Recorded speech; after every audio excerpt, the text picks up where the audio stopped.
Morning. I'm cold, and so I'm wrapping myself up in my scarf.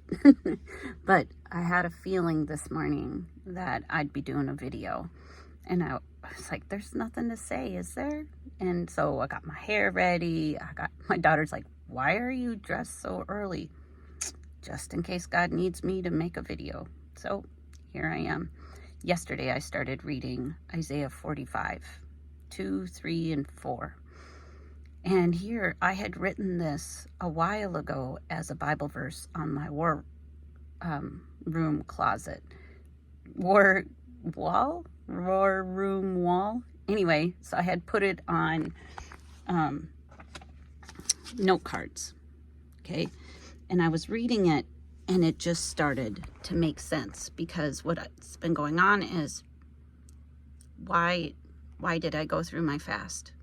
When 3 years ago, when I did my 21-day fast, all I wanted was to get closer to God and to reconnect to Him.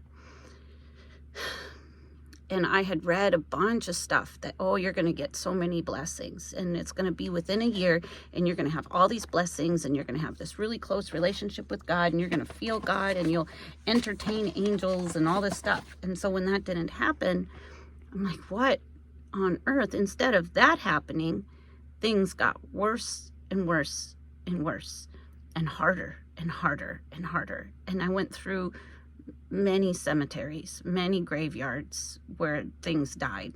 And I was like, I don't think I'm strong enough to withhold this. And it was funny, because you would think that during this time that I would have given up, stopped praying, stopped seeking God.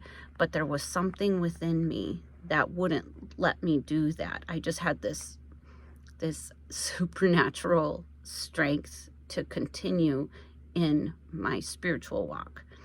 And even though I was down to literally me being the only one around who was a believer, so I had to encourage myself. I had to watch videos, have church online, because there was nothing. It was just me in the middle of a very dry desert.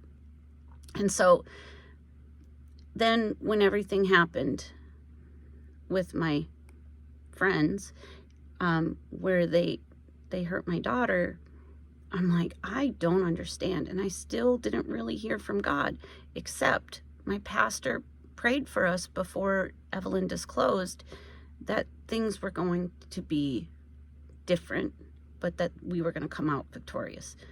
And so for almost 3 years to the day, I didn't hear anything from God. Not really. I didn't hear His presence. I didn't feel His presence except for like sporadically, and then it would leave again. And I didn't hear Him in His word. My prayers were dry and dusty, a lot of begging, a lot of pleading.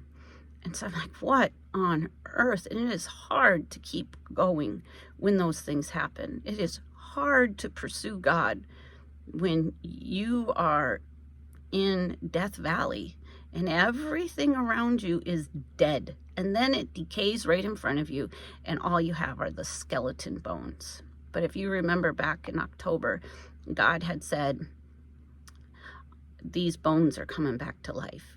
You can't do this, but I can. I'm going to bring these back to life, and that life more abundantly.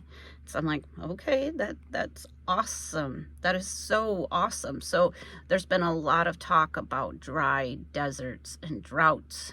Not deserts, but droughts. And because if you think back to Elijah, and there was no rain for 3 years, and now I'm reading about in Isaiah 45 that now we're going to conquer. Okay, so all of that to say that when I did that fast, I was expecting to get these blessings, because that's what I had read from people that had done these, is expect blessings, expect blessings, expect blessings. And I didn't get them. So I'm like, well, so fasting for long periods of time and seeking God will bring you pain? Because that's what I saw. And so I was talking with my counselor, and she's like, well, what if instead of looking at it that way, you look at it as your fasting brought to the surface a lot quicker and kept you while all these things came to the surface, that were coming to the surface. Imagine what would have happened to you had you not done that prayer and fasting for 21 days. I'm like, well, I don't think I would have made it, because it gave me a strength, an inner strength that was not Maggie. I am strong, I'm determined, I'm stubborn, but I am not like that. This was something that the well just wouldn't dry up, and it should have. And I could recognize it, and I'd be like, I don't know where this is coming from, but it is not me, because I was ready to give up, but I wasn't giving up. So it was definitely from God. And so then when she opened my eyes to that, and I went, what? And then she talked to me about how it's not about God protecting you from bad things happening. It's about God protecting your heart when the bad things happen. Because you can't protect yourself from every bad thing that happens. You can't stay on the offensive or the defensive and just slice and dice all of your enemies all the time, because you aren't going to see them all. So I was in this battle that I was never going to be able to win, that was terrifying me, thinking that I could prevent attacks everywhere. So I just kept on guard, looking everywhere I could for the attack. That's a really hard way to live. No wonder I couldn't find joy and peace and rest.